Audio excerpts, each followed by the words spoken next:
Well, hey, howdy, and welcome to Camp Wound Dog Workshop. Saturday morning, I had an incredibly productive week.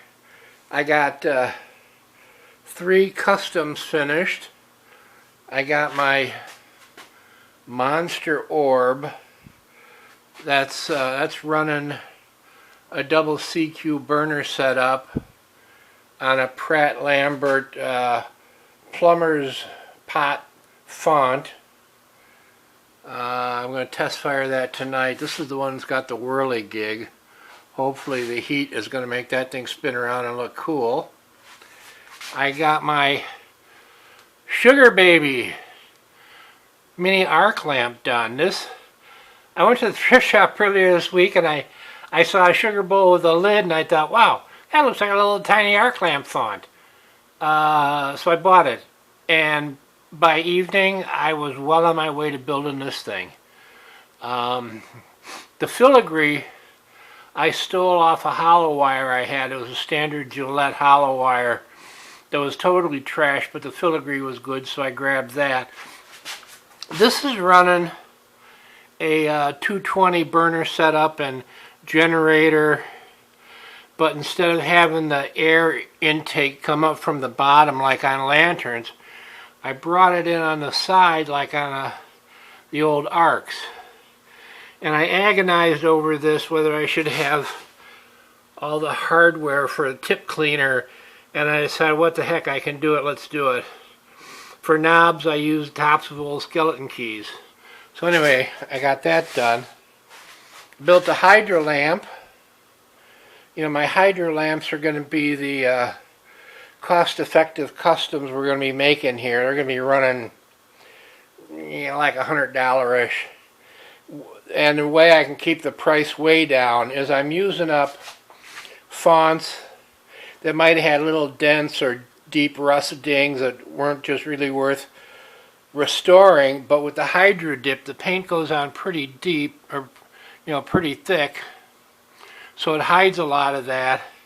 And then I use up just any old kind of hardware that I've got laying around the place.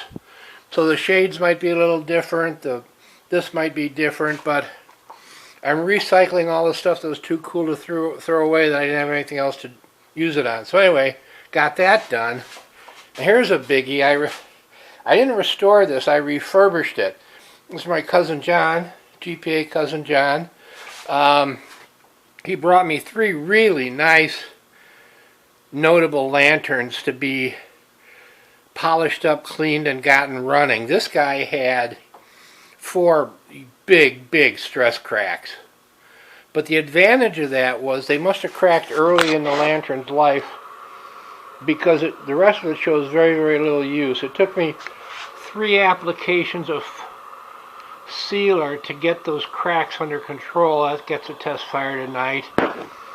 For my buddy 2 on Tang over in Texas, I fixed up a 316 font he had that had some issues, and I started on one project I'm going to work on this week. Is a Yale version of my 319T. My GPA cousin Sanathia wanted a Yale version in brass. It took me a while to figure out what to use for a font. The regular, 275 fonts I'm using for the nickel-plated ones, you can't plate brass on them. So I had to find a brass font. I was able to pick up a pretty decent AGM at my local antique store, and the font showed no stress cracks, and somebody had painted most of it black.